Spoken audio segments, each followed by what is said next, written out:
Jazakallah Ustaz Muhammad Abdul Basika. A'udzubillahi minasyaitonirrajim. Bismillahirrahmanirrahim. Assalamualaikum warahmatullahi wabarakatuh. Alhamdulillahilladzi an'amana bi ni'matin katsirah allati bitilkan ni'mah na'mal salihan libahsi rizqa minhu litanawulil jannah min babi husnil khatimah.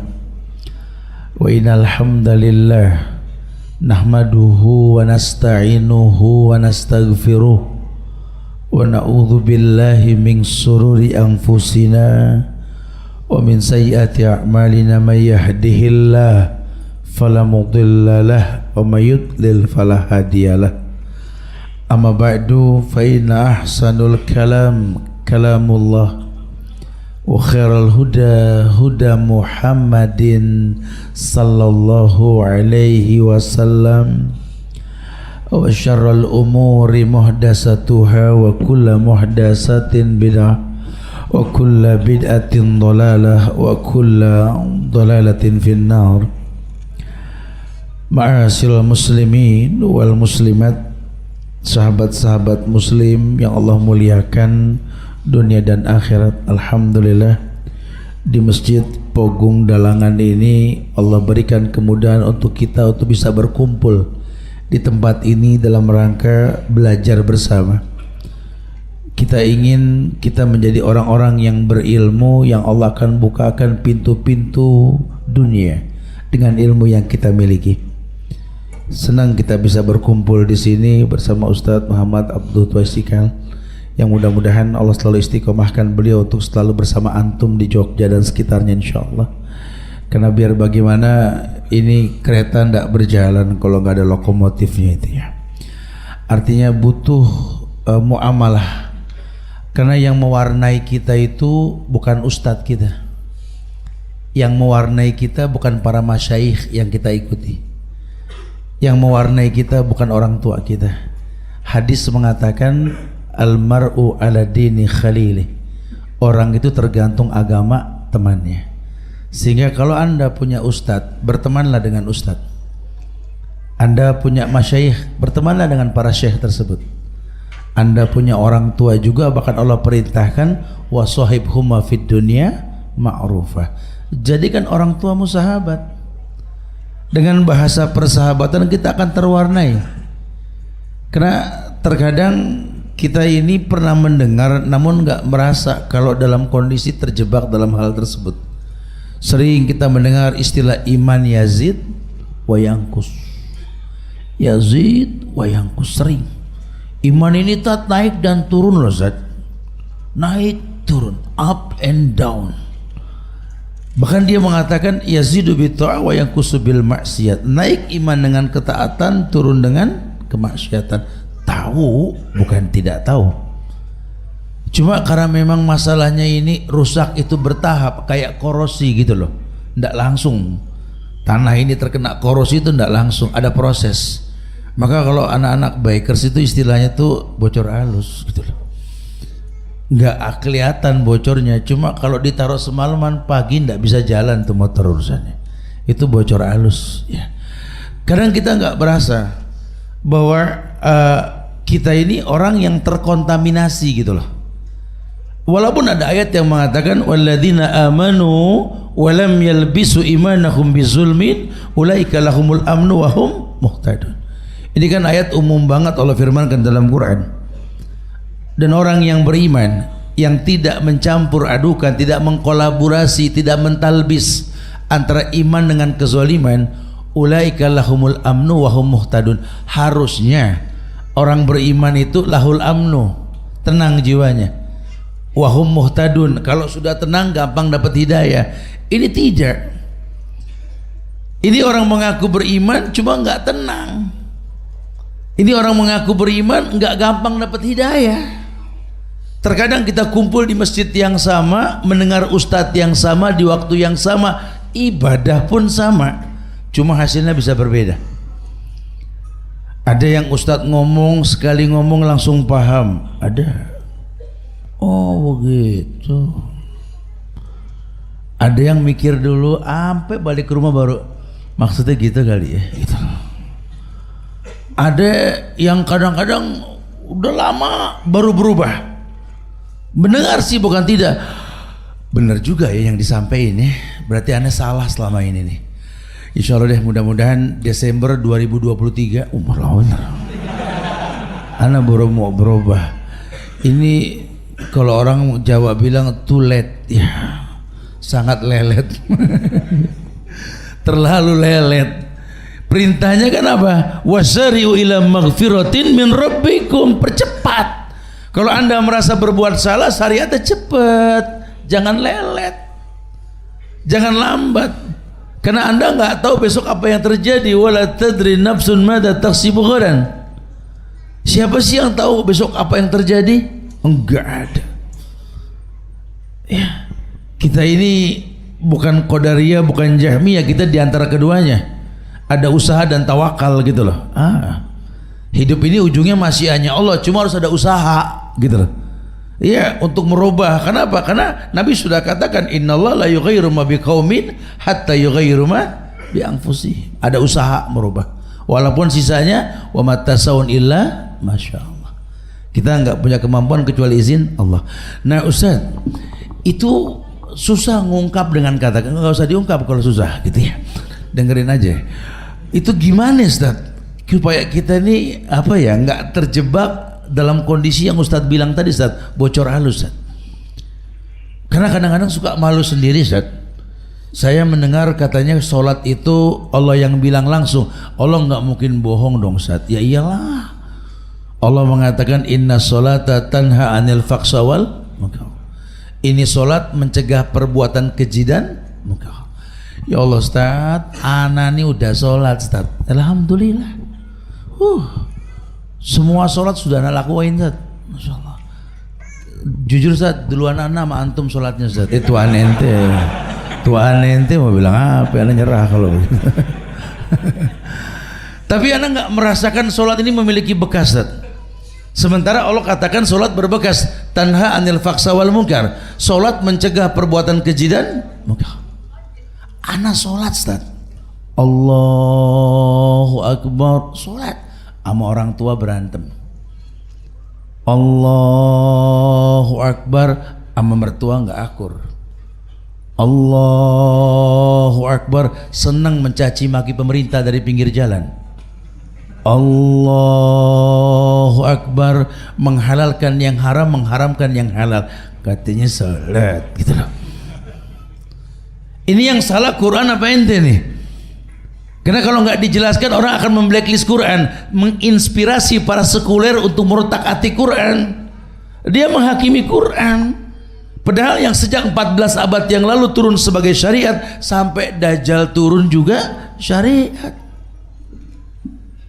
Memang jujur kalau kita kurang-kurang duduk di majelis agak keder sedikit nih bro. Kita kan suruh kembali ke Quran.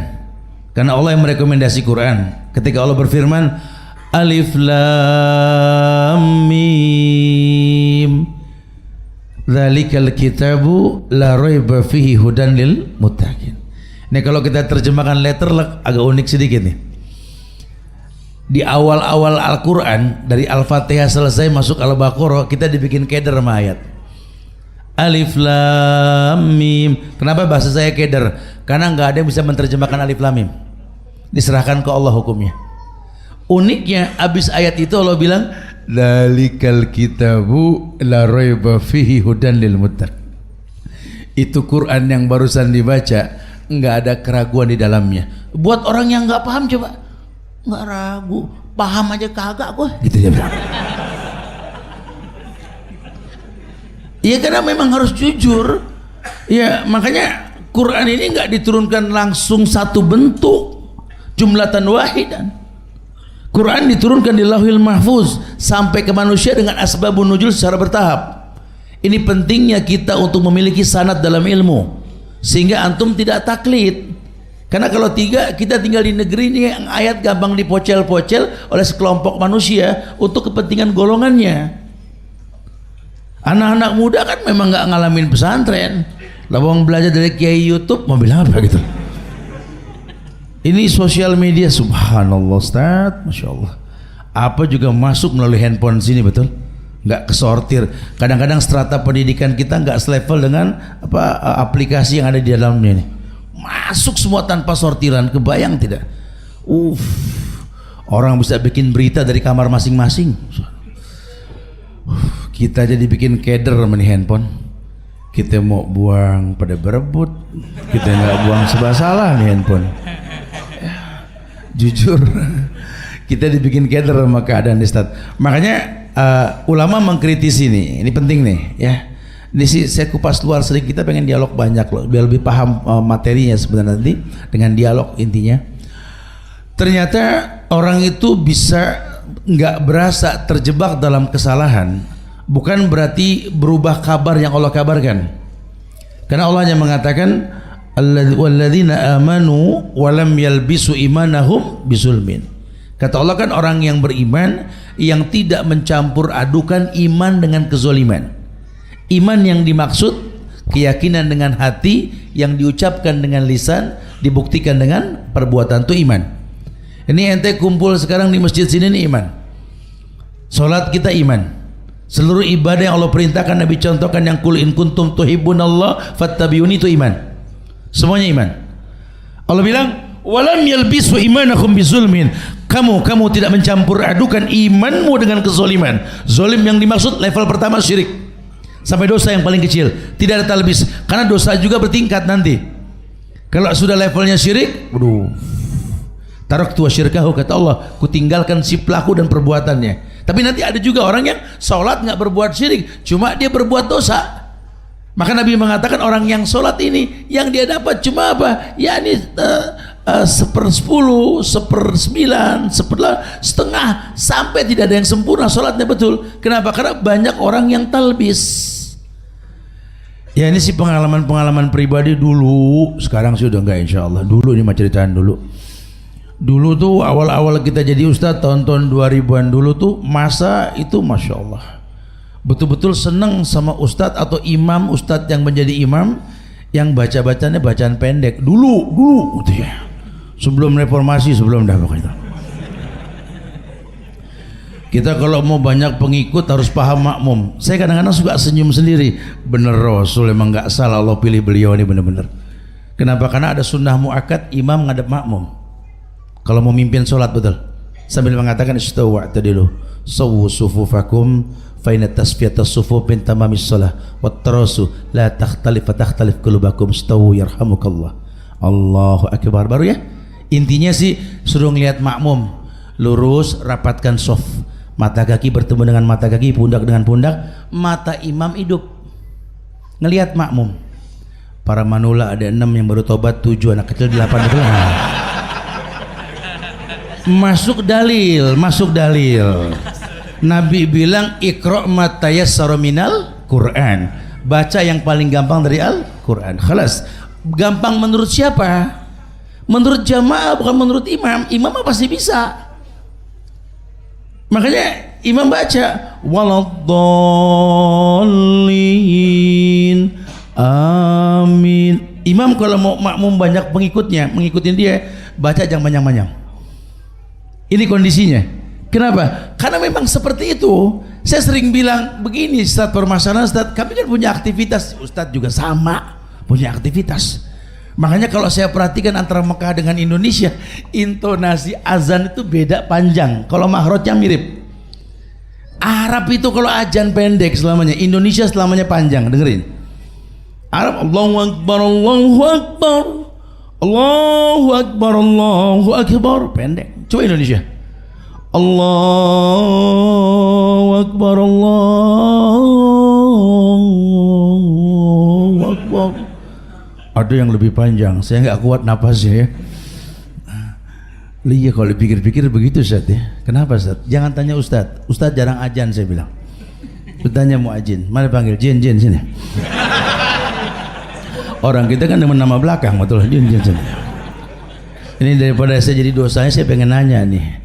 Saya ke Arab kemarin azan pendek-pendek, apa di Indonesia panjang-panjang. Kata muadzin begini, Pak, jangan kata pendek, panjang aja pada nggak ngumpul. Betulnya dia bilang. Makanya kelihatan dari kondisi imam. Imam di Indonesia kalau baca panjang makmum nggak demen. Itu kondisinya. Akhirnya dalam kondisi sholat pun dia bisa menggibah imam. Saya pernah ngalamin ini kondisi di Depok, saya nggak sebut tempat masjidnya. Saya sholat maghrib itu 45 menit, Masya Allah. Saya aja hati saya ngomong gimana makmum yang baru tobat, saya bilang gitu. Waladhdallin, amin. Bismillah. Yasin. Waduh, ini buat orang yang baru tobat masalah. Hatinya ngomong, ya Allah berhenti di mana nih ayat gitu ya. Untung dia nggak ngomong, nggak batal. Yang batal yang di pojokan nyaut, wah nggak demen sama imam gitu. Ini terjadi bukan tidak ya, padahal imam Yasin, Allahu Akbar, senang semua. Kondisinya seperti itu, mereka nggak tahu hikmah di balik sholat. Ini cumbu kita dengan Allah, kita rayu Allah, kita puji Allah, baru kita pinta Allah, betul? Dari awal kita mengatakan Alhamdulillahi Rabbil Alamin, pujian Ar-Rahmanir Rahim, Maliki Yaumiddin, baru Iyyaka na'budu wa iyyaka nasta'in. Ada dialog dengan Allah. Orang kalau berdialog, kalau ngomong ngepot, pengen buru-buru nggak bisa. Lain motor melipir 95 masih asik kalau kosong, betul? Ini kan ngobrol, nggak bisa ngepot, orang paham tidak gitu loh. Suruh lihat dengan siapa kita bicara, dengan siapa kita berdialog, harus paham. Makanya kondisi itu terjadi di negeri kita, agak susah, butuh modifikasi dalam teknik penyampaian, cuma nggak merubah manhaj. Maka saya sering bilang sama anak-anak muda, Islam ini nggak merubah, Islam cuma mewarnai. Jadi antum enjoy dengan kehidupan antum. Siapa yang nyuruh kita enjoy dalam kehidupan Nabi? Nabi mengatakan, "Ish ma syi'ta." Aish masyi'ta fa innaka mas'ulun bih. Kamu hidup terserah kamu, yang asik. Jangan berubah. Ini kita bangsa yang gampang berubah. Orang Indonesia, Masya Allah, gampang berubah. Dari kemarin saya sampaikan, orang Indonesia umroh ya baru 9 hari itu pulang udah kayak orang Arab pakai gamis. Bukan nggak boleh pakai gamis, boleh, cuma gampang berubah. Baru belanja ke Singapura, pulang rambut warna-warni kayak gulali, betul. Jujur loh. Sementara orang Arab yang didatengin tiap bulan sama orang Indonesia yang datang pakai batik, Arab nggak ada yang pakai batik, betul. Mereka nggak terwarnai, kita gampang terwarnai. Nah kalau kita sadar kita bangsa yang gampang terwarnai, bertemanlah dengan yang baik supaya diwarnai dengan yang baik. Kitanya mawas diri, udah tahu gampang diwarnai, sok kenal sama yang nggak jelas. Berteman sama orang-orang kafir, sama orang komunis, habis. Mindset kita akan melahirkan para sekuler baru. Kenapa? Karena diwarnai. Nah, anak-anak muda perlu tahu dasar dalam memahami agama. Setelah itu antum mau bergaul, urusan antum. Tapi yang antum harus tahu bahwa fungsi antum hidup untuk apa. Nah, ulama memberikan nasihat begini. Penyebab bocor alus tersebut atau penyebab kita ini berubah, kadang kita nggak sengaja kita berubah. Yang pertama, bahasa ulama itu kita lemah keyakinan kepada Allah. Ya, kita cuma ngaku hamba Allah tapi kita tidak kenal Allah. Ya, berapa banyak orang mengaku Abdullah, ketika ditanya siapa Allah bingung. Nanya doa, tiap ustadz ditanya doa, tiap ustadz. Mentang-mentang anak kampus yang ditanya doa biar gampang jawab ujian, tiap ketemu. Ya nggak apa-apa sih, bagus. Cuma ustadz bilang kalau doa sebenarnya bro sudah dibukukan. Antum beli doa dan wirid tuh buku doa, Masya Allah, doa Quran, doa sunnah banyak. Antum tinggal baca. Artinya antum sudah nggak pusing-pusing, googling juga banyak kok buku-buku bagus di Rumah Iso atau di beberapa inian, Masya Allah bagus. Antum tinggal baca. Permasalahannya ketika antum membaca doa, antum tidak tahu doa dipanjatkan ke siapa. Umum sih antum mengatakan Allah. Cuma ketika ditanya siapa Allah bingung. Yang antum tahu Allah cuma alif lam lam ha. Allah itu alif lam lam ha, Ustaz. Asbabunnya nggak paham kenapa alif lam lam ha. Makanya ya, Ibnu Katsir ketika menafsirkan bismillah, beliau mensarahkan arti Allah alif lam lam ha. Ilah wa wala. Sijil sinju wajillu. Ilah wa wala. Ilah yang diibadai dengan benar. Wawala tidak ada kata cukup dalam beribadahnya, sehingga makna yang beliau maksudkan Allah itu yang zat yang diibadai dengan benar, tak ada kata cukup dalam beribadah kepadanya. Kita nggak paham. Allah informasikan walillahi asmaul husna fad'uhu biha. Allah punya nama-nama yang sempurna, suruh minta dengan nama tersebut. Banyak orang yang nggak kenal Allah tapi minta rutin. Ya, saya masih ingat ketika tahun 2005 ya, saya duduk di majlis Syekh Ali Hasan bin Ali Abdul Hamid Ali Al-Halabi bersama saya Salim bin Al-Hilali. Itu ada seorang pemuda yang bertanya kepada Syekh Ali tentang makna kul huwallahu ahad. Di situ dia berdialog sambil mengatakan, "Ya Syekh, limadha fi hadhihi al-ayah yuqalu kul huwallahu ahad wa laysa kul huwallahu ahad?"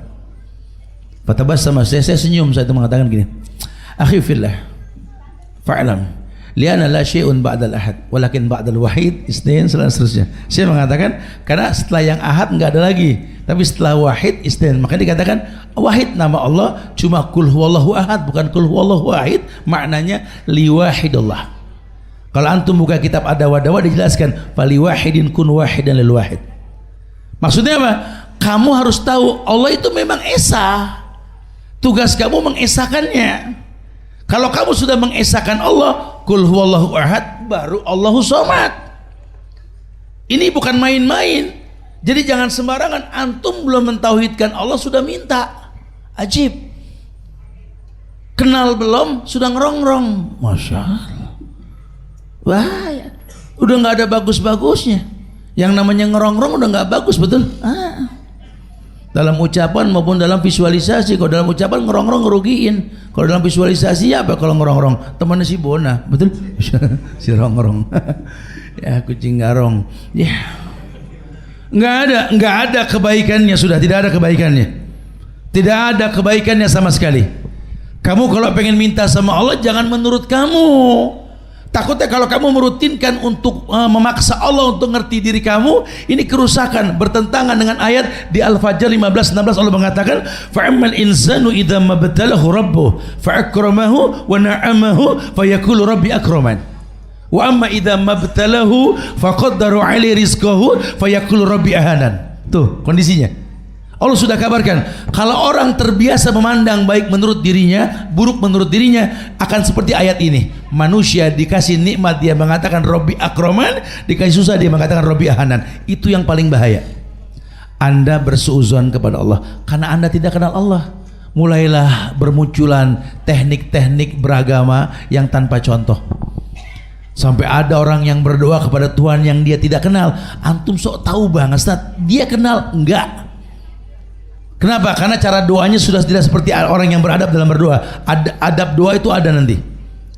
Dia mengatakan, "Ya Allah, lihatlah aku." Emang Allah buta suruh ngelihat? "Ya Allah, dengarkanlah suaraku ini. Lihatlah air mataku, ya Allah." Innalillah. Kok bicara indra sama Allah? Ini orang tidak paham Allah. Allah mengatakan ud'uni astajib lakum. Sudah, minta ni ud'uni, ninya kan mufrad. Kalimat ud'u kan buat orang beriman. Hei orang yang beriman, berdoalah kepada aku saja, astajib lakum, aku yang langsung jawab. Ini Allah bro yang ngomong. Ini bahasa langit, bukan kaleng-kaleng gitu loh. Nah kalau kaleng-kaleng kan bahasa dunia. Orang mau mengemas air seindah apapun, gurindam seindah apapun, wallah tidak ada pernah mengalahkan Quran. Ini Quran turun di zaman puisi ini. Di zaman orang senang sama syair, di zaman orang bermusik, dibikin remeng. Quran turun zaman musik, zaman syair. Jarang dibahas ini. Makanya kemarinnya lagi pengen dihancurkan Islam supaya dipandang Islam juga bisa bermusik. Masya Allah.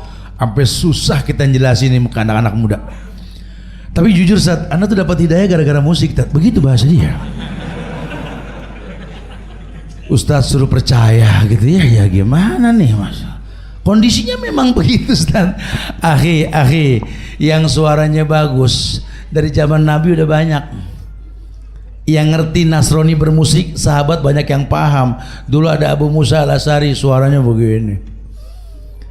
Dulu ada siapa? Mus'ab bin Umair, suaranya Masya Allah. Ada Abdurrahman bin Auf, indahnya suara sampai menggantikan Umar ketika jadi imam itu. Iya. Anak muda, semua anak muda, sahabat Nabi. Mus'ab anak muda, Abdullah bin Umar, Abdullah bin Mas'ud, Mu'az bin Jabal, semuanya anak muda. Zaman-zaman kita ini sekarang zaman-zaman anak muda semua. Bukan mereka nggak tahu musik, tahu. Mereka nggak mengkolaborasikan karena mereka beriman dengan benar. Andai musik itu boleh dicampur adukan dengan Quran dan hadis, saya bilang di beberapa kajian, Abu Hurairah duluan yang make. Dia bisa aja kumpulin anak muda, dia nyampein hadis pakai musik, gitar gambus sudah ada dari zaman dulu. Qala Rasul, dengan bisa aja kalau mau. Tapi kan Abu Hurairah nggak melakukan, bukan dia nggak paham.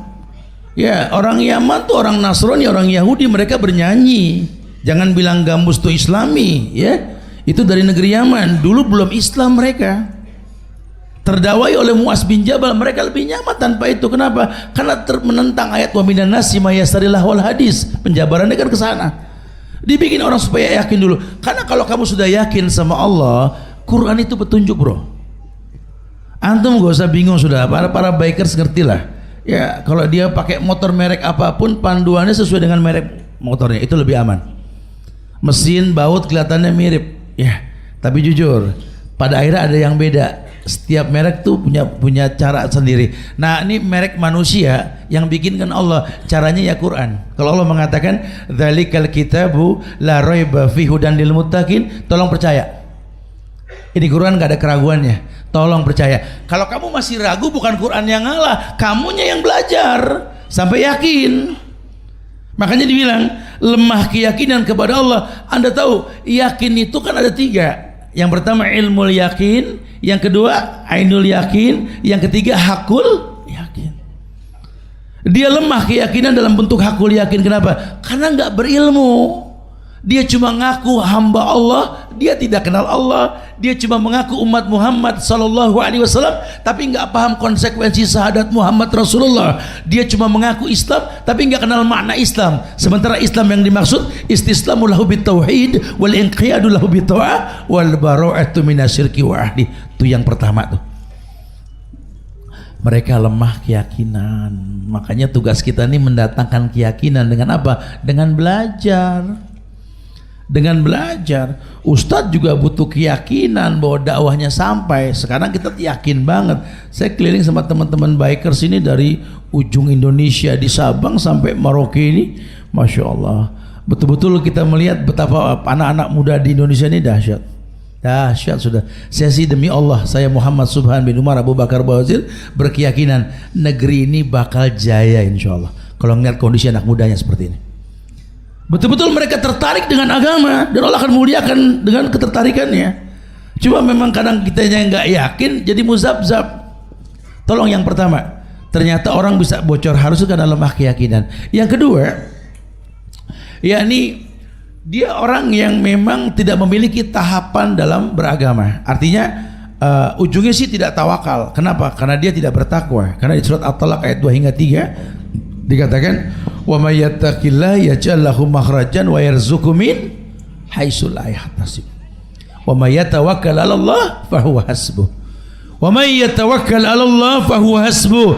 Barang siapa bertawakal kepada Allah, Allah yang bakal menjamin. Ini kita nggak yakin kalau Allah jamin kita. Allah jamin kita, wahai orang beriman, baguskan imanmu, rapikan agamamu, Allah akan jaga kamu. Kita nggak yakin. Kita nggak yakin. Kita menganggap baik buruk menurut kita. Ini yang terjadi. Sehingga sering terjadi kerusakan dalam masyarakat karena segelintir orang yang merasa yakin dan merasa bisa merubah menurut dia.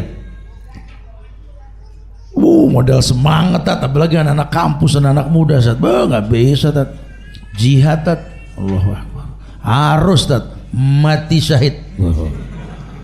Perkataan mulia diterjemahkan secara serampangan. Ish kariman au mut syahidan. Betul banget tuh kata-kata. Ish kariman, hidup mulia au mut syahid atau mati syahid. Betul banget. Coba kalau ingat zaman Rasul dulu, ada anak muda datang ke Rasulnya anak muda di atas kuda yang gagah, berpenampilan siap perang. Ini busur membelah setengah badan dia, kiri kanan pinggang ada 2 pedang, bung gedebak sampai ke Rasul. Ya Rasulullah, izinkan aku untuk berperang bersamamu ya Rasul. Tuh, masih sopan, masih izin, nggak masuk pasukan, diem masih. Izinkan aku berjihad bersamamu. Nabi ngelihat begini sih nggak layak tolak, masya Allah. Mana perang Tabuk lagi. Ini perang yang nggak main-main, yang orang kalau mau ikut suruh bayar dan memang butuh pasukan saat itu. Nabi ngelihat ini anak muda nggak layak tolak, badan keker, busur memang mainan dia, pedang kiri kanan ada stok cadangan, kuda gagah, tuh nggak layak tolak. Kata Rasul, baiklah, mau berjihad, mau Rasul. Punya orang tua tidak? Punya Rasul, berbaktilah. Punya orang tua tidak? Punya Rasul, berbaktilah. Dahsyat, sampai diukur Nabi pengen punya pasukan yang tidak berbuat durhaka sama orang tuanya. Baru kita bicara jihad. Ini kita jangan ngomong berbakti, sholat aja kalau lagi mood ngomong jihad, kan kacau ya. Dzirwatus sanami al jihadu fisabilillah. Puncaknya agama tuh jihad. Kalau bicara puncak kan dari awal kita bicara sholat, zakat, puasa, haji, sampai seluruh aktivitas, baru bicara jihad. Ini berantakan, sahadatnya rusak, sholatnya juga nggak bagus, nggak membuat dia mulia, puasaannya pun semau dia, zakatnya tergantung mood dia, haji umroh juga belum merasakan. Ntar dulu. Ya, siapapun bisa menyelesaikan sebuah kewajiban. Kalau cuma sekedar gugur kewajiban, di mana fungsi tafsir dalam ayat yang mempertontonkan makna ayat? Kullu amal ibni Adam lahu, hadis qudsi itu. Setiap ibadah anak Adam kembali pada si pelakunya. Tidak. Mereka nggak punya tahapan. Makanya dikatakan mereka tidak bertawakal. Mereka nggak yakin sama Allah. Ini yang membuat mereka bocor halus. Sehingga mereka menganggap kita hidup di zaman ini yang haram aja susah, apalagi yang halal. Masya Allah. Sekarang sih kalau lurus-lurus aja makanya kita nggak punya motor. Masya Allah. Ustaz, anak kalau nggak pinter-pinter begini saat di kantor, nggak punya metik. Masya Allah. Maksudnya apa begini? Anak bisa begini doang dapat metik. Bukan maksudnya kita kalau nggak pinter-pinter ngebohong, survive, susah. Ini zaman Masya Allah. Innalillah. Kayak dipaksa main sosial media kita.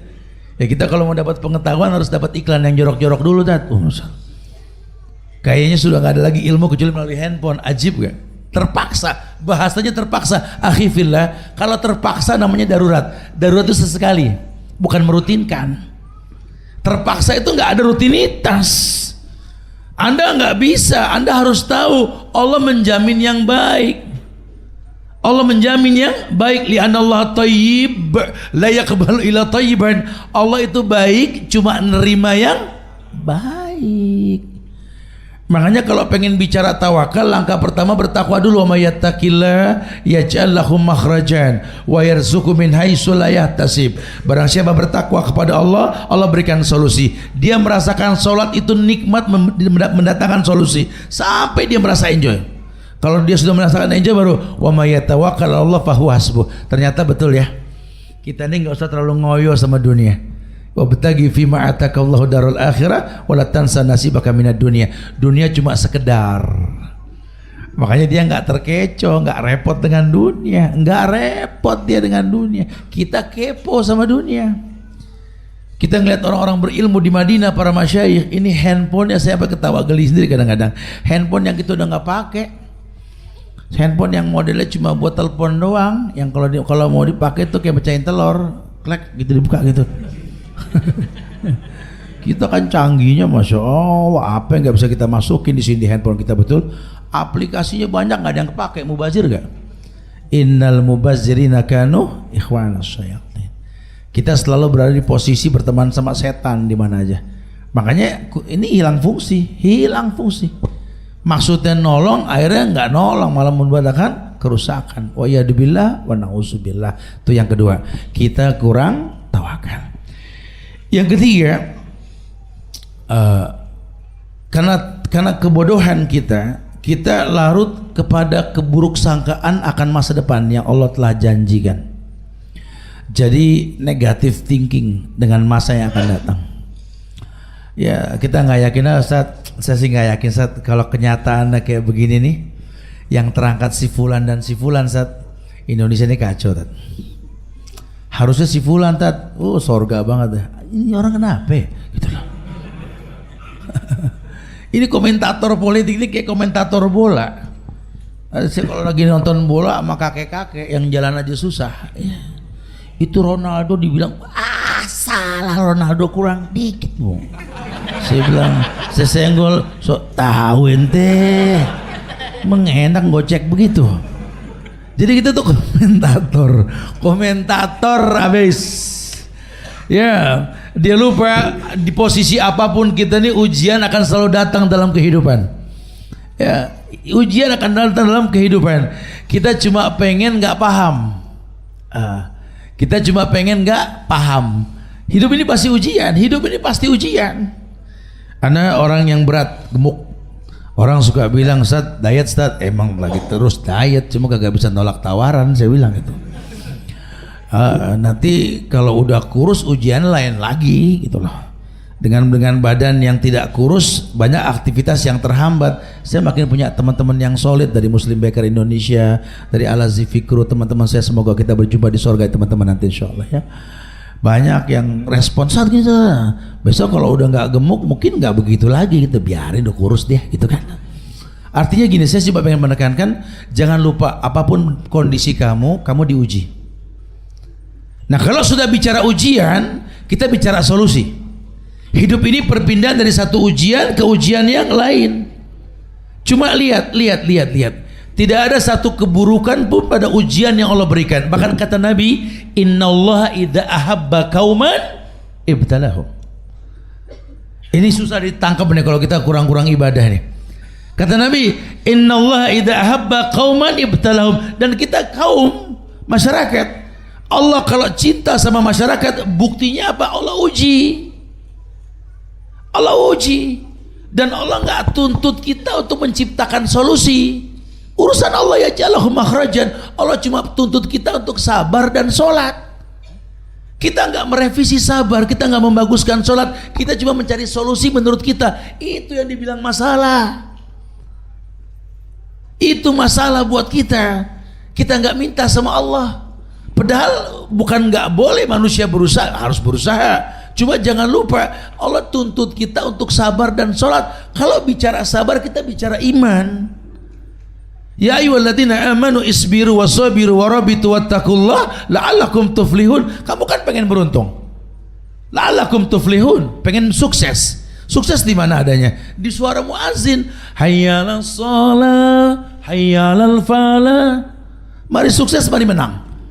Ini menang, lelet sholat, nggak cepet. Padahal ditawarkan intizar yang pahalanya pahala berjamaah. Subhanallah.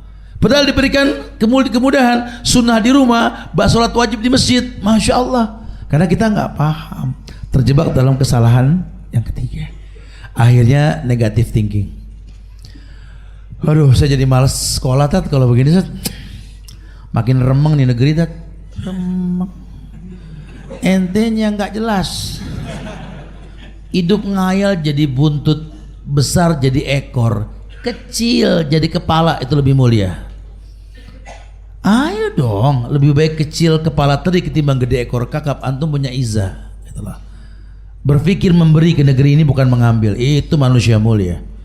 Jujur, untuk merubah Indonesia kita nggak sanggup. Kita tidak sanggup. Jangankan kita, orang-orang hebat pendahulu kita nggak ada yang bisa merubah Indonesia. Sudirman nggak bikin Indonesia merdeka, nggak. Sebelum beliau Indonesia merdeka, beliau sudah meninggal. Masya Allah. Pahlawan-pahlawan terdahulu sama, iya. Cuma mereka orang yang berusaha untuk bertahan di sebuah tempat yang banyak ujian. Mereka tetap mutiara walaupun berumulan lumpur, sehingga ketika sudah meninggal, sudah beres semuanya, mereka selalu diingat.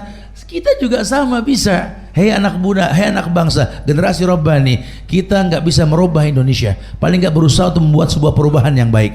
Ya, satu waktu Indonesia berkata, pernah ada kita di Indonesia, itu lebih baik. Ada bekas, ada sima. Makanya yang penting bekas, jangan terbebani. Sama dengan dalam dakwah, saya sering bicara sama teman-teman bikers. Antum kalau dakwah jangan kayak orang narik gas, ngegas aja jangan. Ustadznya ngegas mulu tat. Galak, ngegas istilah galak gitu, ngegas mulu, galak tuh. Ya Allah Ustadz, kita nggak boleh komplain, galakan dia langsung tat. Saya suka bilang, ini Ustadz nggak minum madu makan tawon, saya bilang begitu. Kalau di Sunda makan pepes cupang, saya bilang ikan cupang ngedok, yang kata orang tuh awalnya emosi. Dakwah kok emosi? Ya lawang innaka la tahdi man ahbabta walakin Allah yahdi may yasha. Udah berikan saja rumusnya, berikan ilmunya, sisanya masya Allah. Antum tinggal pertontonkan tingkah laku. Karena orang butuh visualisasi, bukan cuma sekedar ucapan. Yang keempat, yakni minimnya pengetahuan tentang tujuan hidup. Ini orang bocor halus, pelan-pelan nggak jelas. Kenapa? Karena nggak punya tujuan. Tanya ada mama noh, para ibu-ibu atau mbak-mbak ya. Ini kan di sini ada Jones, ada Jonesa. Ya. Jones itu jomblo ngenes ya. Jonesa pakai tamar buto perempuan Jonesa sebenarnya. Jadi bukan jomblo tat sebenarnya ya. Jones itu jomblo ngenes. Ngenes tiap hari ngeliatin internet, ya Allah.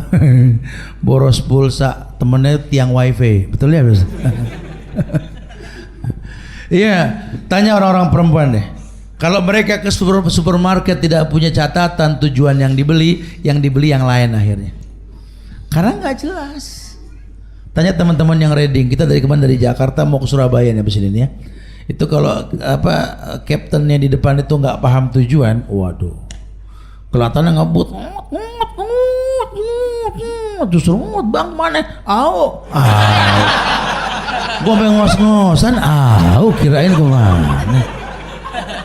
Coklat kena panas lumer kan kita mau tambah bulang, betul ya? Waduh, kaptennya nggak jelas ya.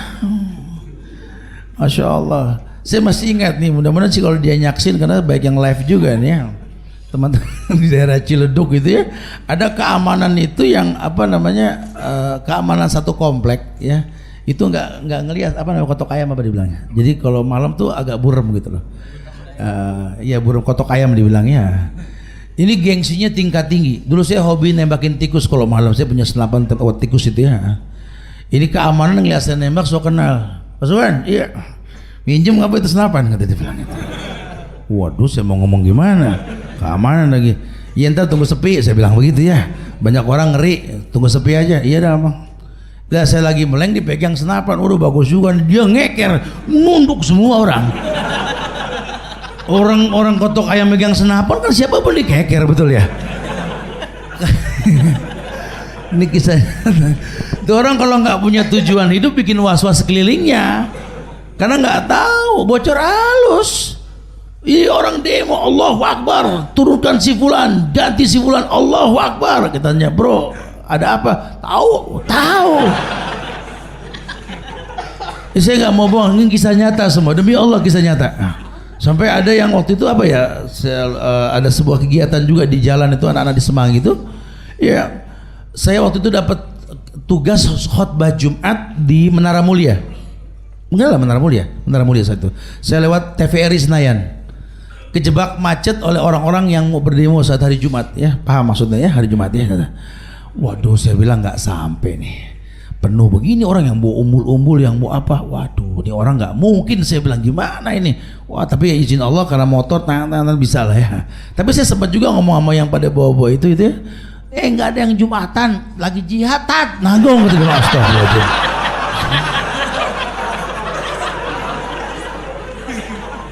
Sebodoh-bodohnya kita kan Nabi nyontoin sholat khauf, betul. Pedang berdenting, darah bercucuran, panah berdesing, demi Allah sholat khauf ade. Ini perang kagak, sholat ntar dulu lagi jihad. Innalillah. Ini waduh ya. Jadi ayo kita ngomong jihad, Tapi memang sesuai dengan syariat ulama gitu loh. Karena ulama-ulama kita semua mujahid. Mujahid semua. Antum buka sejarah Pangeran Diponegoro, Tuanku Imam Bonjol, Tengku Nanraja, Tengku Umar, semuanya pejuang. Mereka orang yang nggak takut dengan darah bercucuran. Mereka orang berani semuanya. Para sahabat juga sama. Masya Allah. Cuma dengan ilmu, bukan dengan nafsu. Ini tidak terjebak dalam bocor halus karena nggak tahu tujuan hidup, bro. Allah tayyib, layak balu ila tayyiban. Allah baik, cuma nerima yang baik. Kita pengen yang baik dengan cara yang haram. Ini kan mimpi di siang bolong. Pengen yang baik dengan cara yang Allah murkai, ya nggak mungkin. Apa kalau bahasa kita? Kayak orang pengen kurus sambil ngemil ngobrolnya. Pengen kurus. Kayak semalam kita tadi ngomong makan kacang, untung saya nggak ngomong gitu semalam itu. Ngemil makan kacang semalaman sama beliau. Saya mau ngomong pengen kurus, nggak enak ngomong gitu.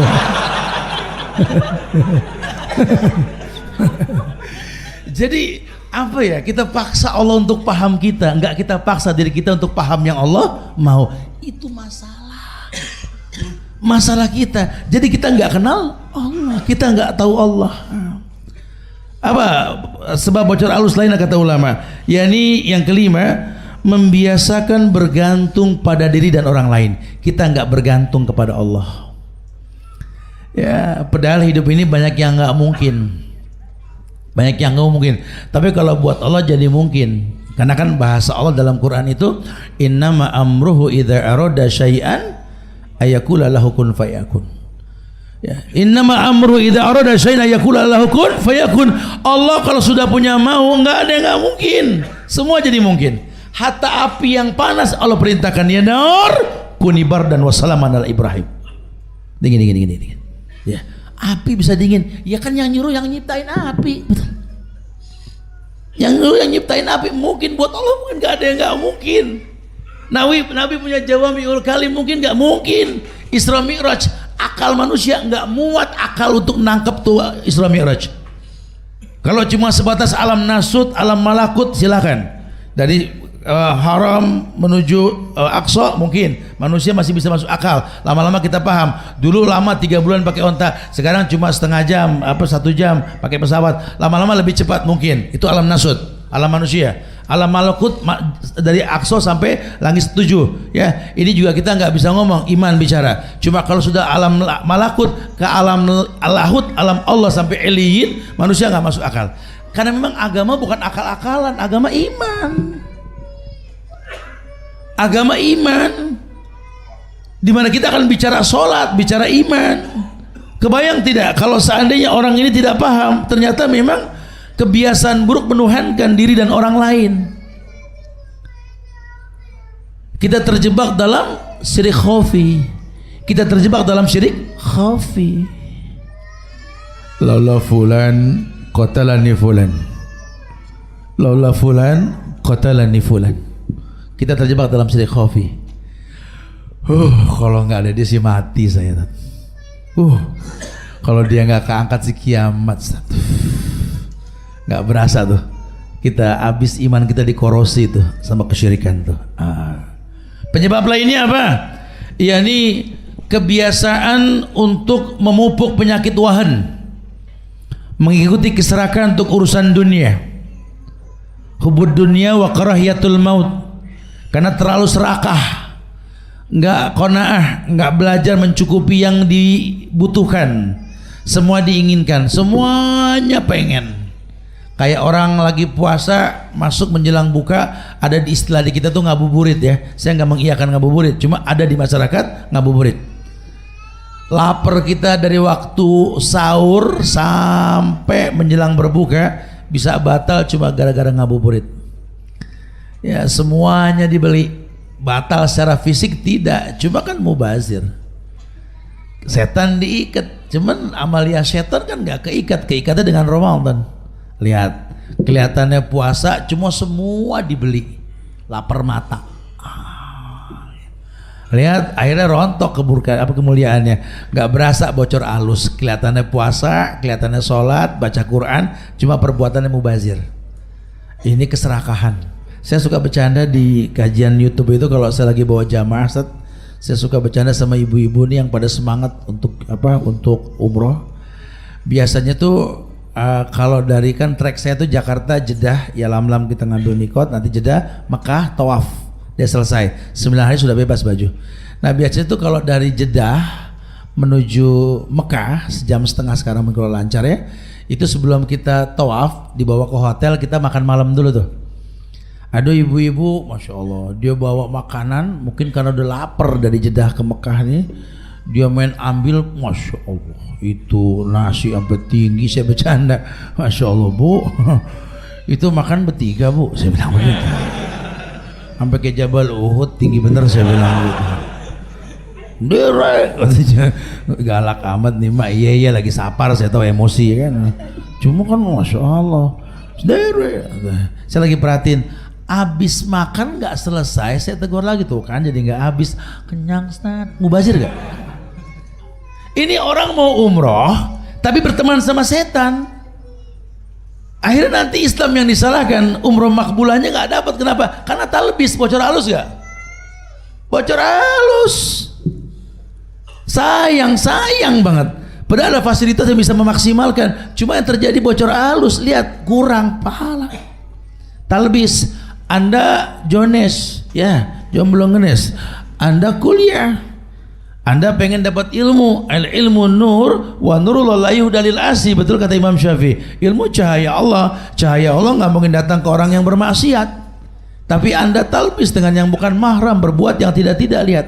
Bagaimana ilmu mau bermanfaat? Kelihatannya hafal Quran, cuma yang diikuti Ibnu Muljam, Ibnu Ali, betul. Ibnu Muljam kan penghafal Quran, ahli tafsir lagi. Dutanya Umar untuk ke negeri mana, Mesir itu saat itu Amr bin As gubernurnya. Zaman Umar, zaman Ali dia bunuh Ali. Hafal Quran bukan tidak. Bukan orang kaleng-kaleng zaman itu. Ya, kita nggak ada sujung gugunya, kita Iqra 2 belum hatam-hatam, betul. Jujur lah ya. Ternyata bukan itu ukurannya. Terpakai tidak ilmu yang kita punya. Kalau sababnya betul, ujungnya betul. Baru kemudian yang terakhir, kita ini bocor halus karena menganggap rezeki itu tergantung ijazah. Padahal berapa banyak orang yang memiliki ijazah dan title tak ada bukti dalam kehidupan. Tapi banyak orang yang bisa membuktikan dalam kehidupan tanpa title tersebut. Ya, bukan nggak boleh Anda berijazah, lebih bagus tertib ilmu Anda, ada sanatnya. Cuma ingat jangan tergantung dengan itu. Jadi kalaupun mau nuntut ilmu punya title itu bukan pengen dipandang hebat sama orang, memang Anda butuh menuntut ilmu. Sehingga ketika Anda sudah maksimal dengan ilmu Anda, mudah ke depan insyaallah ya. Tuh, ada 7 penyebab bocor halus. Entah kita di bagian yang mana, mudah-mudahan saya nggak masuk ya. Kita berdialog Ustaz. Silakan, Allah musta'an. Baik. Mungkin dibuka pertanyaan langsung. Ada yang mau bertanya? 1 3 ya, 2 3. Bisa langsung dapat hadiah Ustaz? Iya. Ini dulu. Iya silakan. Iya.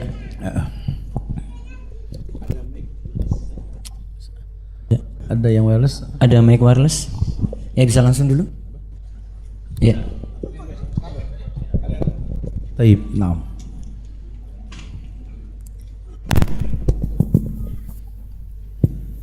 Assalamualaikum warahmatullahi wabarakatuh. Waalaikumsalam warahmatullahi wabarakatuh. Iya, iya. Ya, dari apa yang telah dibicarakan oleh Ustaz, beberapa tempo hari lalu sempat heboh dengan tawaran dan ajakan untuk berdemo. Itu juga sempat saya dan teman-teman termakan syubhat bahwa yang nggak ikut demo adalah orang yang antipati, apatis. Nah, bagaimana cara kita menyikapi hal itu dan kami minta nasihatnya Ustaz terkait supaya terhindar dari syubhat. Jazakallahu khairan, barakallahu fikum. Sebenarnya saya paling nggak suka ngomongin buah mangga yang busuk karena nggak tahu menanamnya, gitu loh. Teknik dalam dakwah kita ini, saya nggak suka kalau kondisi demo kita komentari demo. Timbulnya muskilah. Kenapa? Karena secara umum saya berhusnuzon. Ya mereka yang berdemo ini orang yang kecewa. Ya, orang yang kecewa dan kecewa mereka dipertontonkan turun ke lapangan. Masih wajar. Yang nggak wajar kalau jalan di atas genteng, betul ya? Iya, sekarang sudah sampai belum dakwah ke mereka? Antum mau mengomentari tingkah laku orang yang belum sampai dakwah, muskilahi. Akhirnya persatuan kita tambah hancur. Enggak, saya nggak mengatakan benar. Cuma kenapa sih kita nggak belajar di kampus-kampus tentang hukum demo sebelum terjadi demo gitu loh? Kalau sudah terjadi begini, muskilah akhirnya kita akan tumpang tindih permasalahan karena orang sedang emosi. Orang emosi nggak ada hukum dalam Islam, tidak ada hukum. Orang emosi, dia sedang marah, dia sedang kecewa. Undang-undang diacak-acak, betul? Ini semua negeri kita lagi kredit, mau ngomong ke siapa bingung. Hukum nggak jelas, saya nggak membenarkan, cuma mereka kecewa. Maka alangkah baiknya anak-anak kampus ini, kita punya Ustadz Muhammad Abdul Twaishika dan lainnya, antum dialog bagaimana survive sebagai pemuda generasi di negeri yang seperti ini, supaya kita nggak timbulnya benci sama negeri ini. Karena tetap kita marah boleh, kita punya pemimpin, punya raisul ulil amri dan lain sebagainya yang mungkin mengecewakan kita. Kalau dia berbuat salah kita nggak kecewa, kita batu, bukan manusia. Kita kecewa, cuma kita harus tahu asbabnya. Nasihat Ali bin Abi Thalib apa? Pemimpin tergantung rakyat. Kalau rakyatnya pintar, yang diangkat orang pintar. Ini kata Ali. Dulu waktu Ali jadi khalifah, ada yang komplain, Ali, kepemimpinanmu tidak sehebat Abu Bakar dan Umar. Kata Ali, jaga lisan kalian. Jangan kau bandingkan aku dengan dua manusia mulia itu.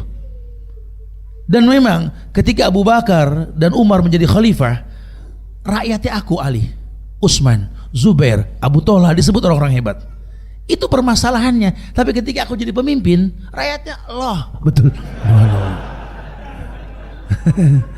Rakyatnya kalian, itu kata Ali. Ini yang terjadi. Nah, kita kurang muhasabah nih ya. Saya nggak suka. Artinya gini, kita doakan ya Allah semoga teman-teman kita diberikan kesabaran, diberikan hidayah, betul? Karena kalau sampai bahasa jihad, jihad itu sudah bahasa agama. Ulama ajarkan jihad, dzirwatus sanami al jihadu fisabilillah. Antum ngomong jihad akhi fillah, jihad itu puncaknya agama. Allahu Akbar. Saya mengajar tetap di KPK, saya tahu banget kondisi di KPK kalau masuk selalu ada demo. Dan saya tuh orangnya suka ngobrol sama yang lagi demo karena saya kenal teman-teman ya. Allahu Akbar, Allahu Akbar. Saya mau masuk sampai susah dapat pengawalan itu. Saya suka bilang, bro, ajan, sholat dulu, nanggung tat, lagi jihad. Waduh, ini serba salah kalau begini nih. Ternyata memang yang kita bicarakan buah mangga yang busuk karena nggak jelas penanamannya. Susah kalau sudah begitu, ya.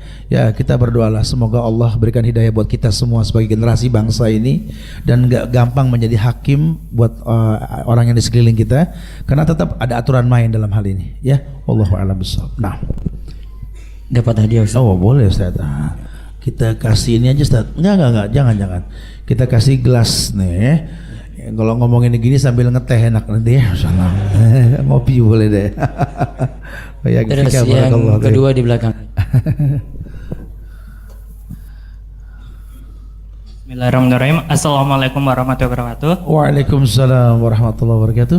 Terima kasih atas kesempatan yang telah diberikan Ustaz.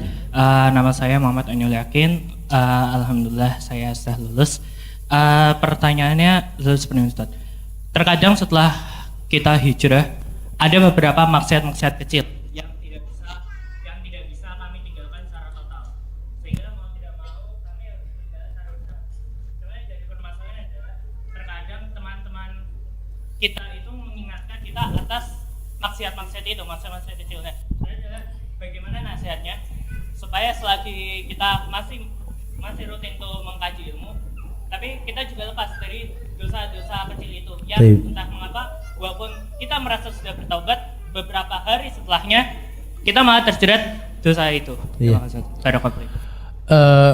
Ada syair Ibnu Qayyim dalam kitabnya Ad-Dawa Ad-Dawa. Beliau mengatakan, idza kunta wa hasadka dzunub fada'ha wa in syi'ta falyasta'nis. Kalau kamu sudah capek bikin dosa, tinggalin dosa. Itu bahasa lembut banget itu. Jadi di abad ke-15 beliau mengatakan, kalau kamu sudah capek bikin dosa, tinggalkan dosa. Artinya yang tahu dosa itu nggak enak kamu. Ya taib. Nah, ya bukan orang. Kenapa? Karena Nabi mengatakan dosa itu mahaka fi nafsik wa karihta ayatoliha alaihin nas. Karena dosa itu yang bikin nyesek. Cuma kadang-kadang kita di posisi nggak bisa menghindari dosa. Itu pun ada di dasar hadis arba'in yang kita pelajari. Hadis Umar bin Khattab yang mengatakan faman ittaqa syubhat faqad istabra lidini wa irdi. Orang yang menjauhkan syubhat telah menjaga agama dan kehormatannya. Jadi ini jarang orang perhati nih.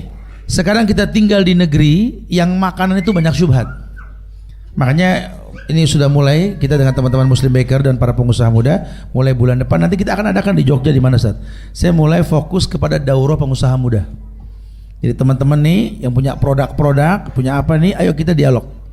Kalian harus jadi kecil kepala teri lebih hebat ketimbang gede ekor kakap. Jangan terjebak dalam syubhat. Karena kalian nggak tahu makanan-makanan junk food yang membuat kita menjadi generasi mecin, betul ya?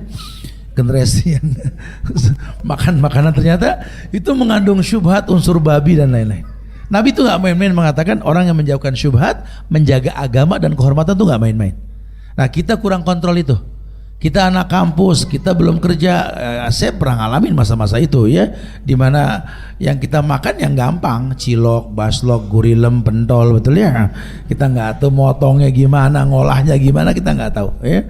Akhirnya terjebak dalam syubhat. Nah syubhat itulah yang membuat kita nggak terjaga agama.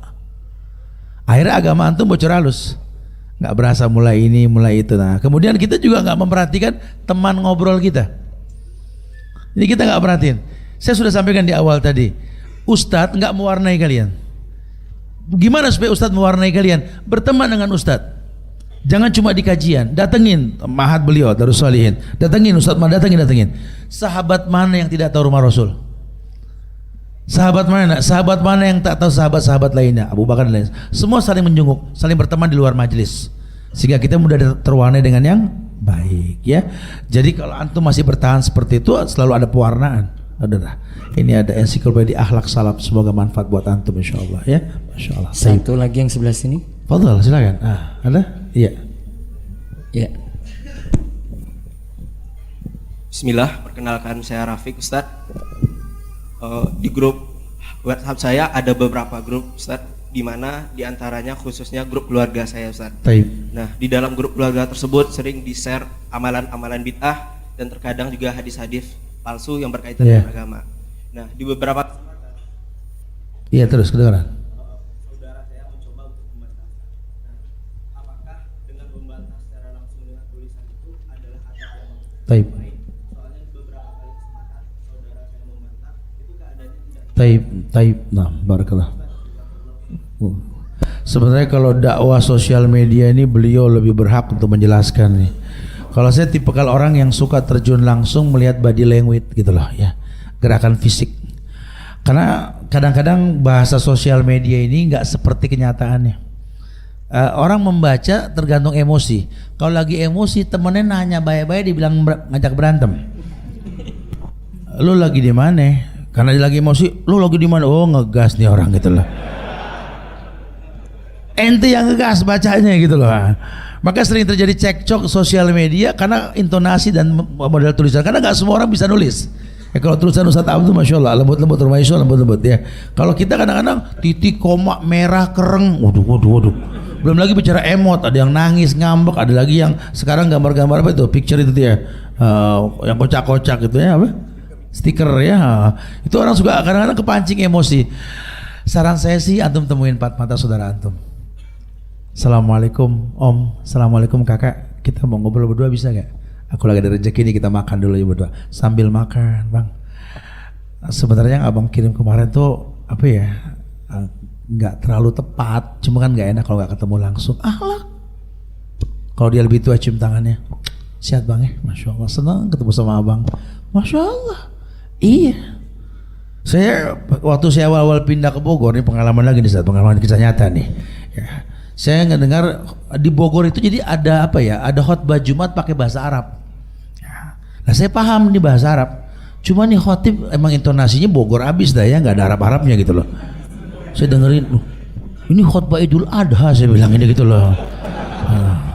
Selesai sholat saya samperin dong, cuma pakai bahasa Arab. Assalamualaikum Ustadz, waalaikumsalam. Ustadz, bisa ngomong sebentar ya, habis dia ya silakan. Udah selesai sepi baru saya ngomong, Ustaz, afwan, tadi ceramah antum Masya Allah itu teksnya ya itu yang saya baca tiap Jumat juga itu, dia bilang itu. Antum paham nggak bahasanya Ustaz? Ya gitu dah. Emang kenapa? Maaf Ustaz, tadi yang mana Ustaz? Ini maknanya Ustaz, Idul Adha Ustaz, tentang masalah ini. Idul Adha, Jumat Idul Adha Ustaz. Takutnya ada yang paham Ustaz, malu nanti gitu loh. Akhlak ya ada cara ya, karena kita punya ilmu bukan litumari bihil ulama, bukan, untuk menyampaikan yang baik. Tinggal teknik sih. Saran saya sih jangan didebat di sosial media ya, karena kita nggak tahu kondisi dia. Habis ribut sama bininya, berantem sama tetangganya, antum debat lagi via sosial media, nggak dibanting, HP udah bagus sama dia. Allahu a'lam bishawab. Nah, Dapat hadiah lagi Ustaz. Oh iya. Iya, akhlak salah boleh buat beliau, Masya Allah ya. Sebelah sini, sebelah selatan, 1, 2, 3. Ya, fadal. Sini. Silakan. Cek. Assalamualaikum warahmatullahi wabarakatuh. Assalamualaikum warahmatullahi. Perkenalkan Ustaz, nama saya Firman. Saya juga mahasiswa.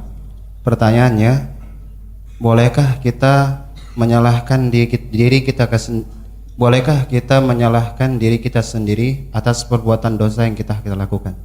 Jazakallahu khairan. Menyalahkan diri sendiri Ustaz. Kurang kopi begini Bang.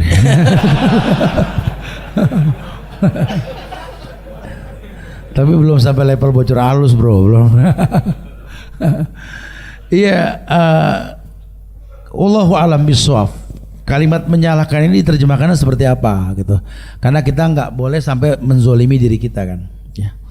Kalau cuma sekedar antum mengislah diri antum, karena Nabi yang mengatakan aslih nafsak yasluh lakan nas ya, kritisi bukan menyalahkan sih bahasanya ya.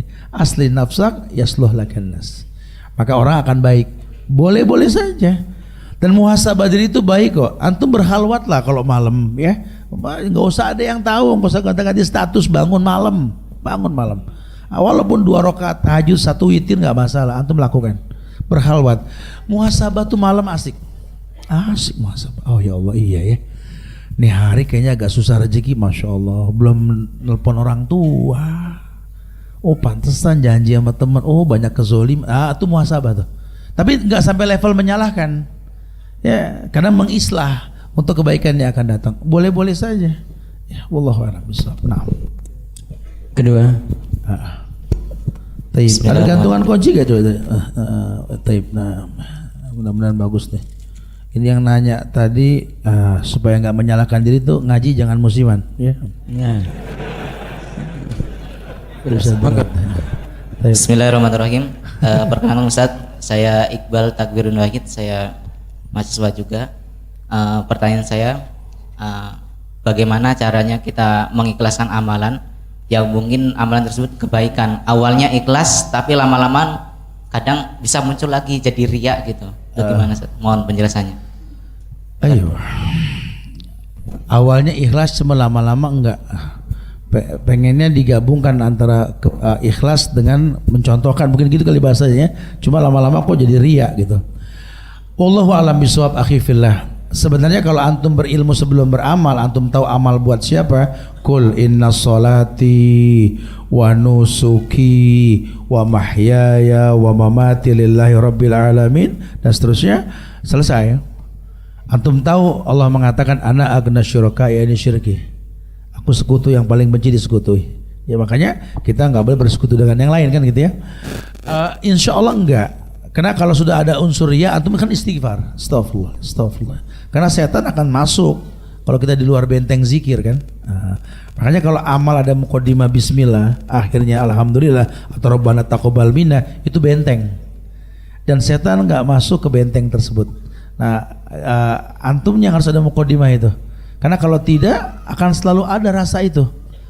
Lahong syirik khafi, antum tahu syirik khafi? Syirik yang lembut seperti derap langkah semut hitam di atas batu hitam di malam yang gelap. Itu kan riwayat dari Abu Bakar. Abu Bakar yang dikatakan Abu Bakar fil jannah, Abu Bakar di sorga. Nabi mengatakan Sakilat ka ummak, rugi ibu punya ente. Nggak paham syirik khafi kata Rasul. Kenapa? Karena Abu Bakar nggak nyangka yang dia tahu syirik itu menduakan Allah. Kata Rasul tidak. Asyirku akhfa min dabibin namlah. Ada syirik yang lebih lembut ketimbang langkah semut hitam di malam yang gelap tersebut di atas batu hitam. Ya, ketika orang mengatakan laula fulan qatalani fulan, kan itu lembut banget. Sama dengan antum nggak berasa. Makanya yang paling bagus kita minta sama Allah, Allahumma inni as'aluka Allahumma inni a'udzubika min hadis syirik a'lamuhu wa la a'lam. Ada beberapa riwayat yang mengatakan minta doa langsung untuk dijauhkan dari perbuatan syirik yang kita ketahui dan yang tidak kita ketahui. Wallahu a'lam bishawab. Nah, ya boleh deh pelan-pelan juga Ustaz, gantungan kunci Ustaz. Terus satu lagi ya. Silakan antum. Ya.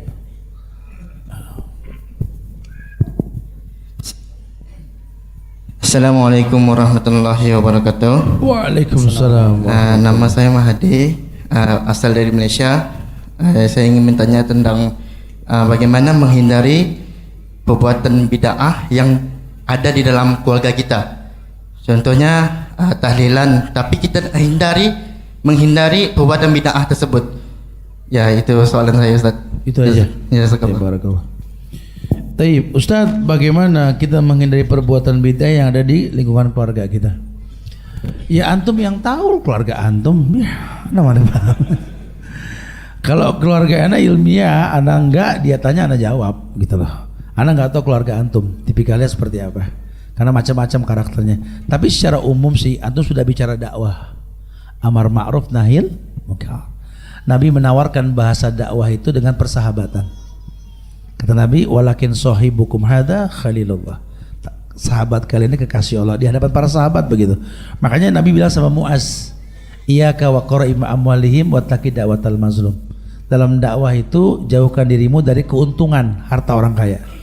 Ya. Dan jauhkan dari dua orang yang terzolimi. Jangan sampai ada yang terzolimi. Karena kadang-kadang antum nyebut tadi tahlilan, gitu ya. Ke orang yang nggak tahu dalil tentang tahlilan, yang dia tahu itu baik, jadi keributan. Nabi hanya menjelaskan kalimat bid'ah, nggak detail. Bid'ah. Karena kita menyebut satu perbuatan tersebut buat orang yang nggak paham jadi ribut. Ya, keumuman dalil saja kita bicara bid'ah. Bid'ah artinya apa? Sesuatu yang baru yang Nabi nggak contohkan dalam hal ibadah, betul? Karena saya yakin sekali bid'ahnya bukan cuma itu, banyak yang lain. Nggak ada hukum buat orang yang nggak tahu, hukumannya dikasih tahu. Nah, antum ajarkan secara ilmiah. Itu pun tidak langsung ngomong fikih. Dia harus tahu yang antum bakal sampaikan qala Allah wa qala Rasul, betul? Maka ajarkan syahadat dulu. Dengan rukun syarat syahadat, dengan apa konsekuensinya, sudah paham, kemudian ajarkan dulu tentang sholat, jiwanya tenang tertolong dengan sholat. Baru kita bicara fikih. Ini banyak orang yang belum satu pemahaman, satu manhaj, sudah bicara fikih, ribut. Akhirnya kita nggak bisa berdialog. Begini, kayak Anda kan mahasiswa, ya. Anda pelajar, Anda tahulah kalau dikasih soal 10 soal ketika sedang ujian, kalau yang cerdas itu akan membaca dulu semua soal. Bacaan yang kedua memberikan tanda yang mudah, sehingga masuk yang ketiga yang mudah dikerjain baru yang susah, betul? Karena suka ada jebakan Batman di soal. Orang dikasih yang susah di awal, mikirin yang satu berantakan semua. Karena teknik dakwah seperti itu. Jangan sampai nggak sampai dakwah yang lain karena satu yang ditekankan, perbedaan yang kita kedepankan. Padahal masih banyak muamalah lain yang mesti kita sampaikan. Saran saya sih kayaknya kalau mau bicara gini berdialog sama ustadz-ustadz yang memang dia biasa berdakwah, supaya antum nggak terjebak di dalam keburukan kedepannya. Karena betapa banyak antum lupa, mandala ala khairin falahu mislu ajri fa'il. Orang yang menunjukkan kepada kebaikan berpahala seperti orang yang berbuat kebaikan. Kebalikannya juga sama. Orang yang mencegah kebaikan akan mendapatkan keburukan juga kan. Wallahu a'lam bishawab. Nah, taib. Ya. Hadiahnya Pak Ustaz. Betul Ustaz. Aduh, ini kayaknya antum harus belajar tahabu deh ya. Semoga manfaat antum, jadi rajin sedekah, itu rumus tajir insyaallah ya. Dari pertanyaan kertas. Taib Ustaz. Ada yang tentang anak motor nih Ustaz. Waduh, Masya Allah. Saya sehari-hari beraktivitas menggunakan sepeda motor. Jika berkenan bisa berbagi tips agar fisik tetap prima untuk belajar agama. meski sedikit telah setelah beraktivitas menggunakan sepeda motor seharian.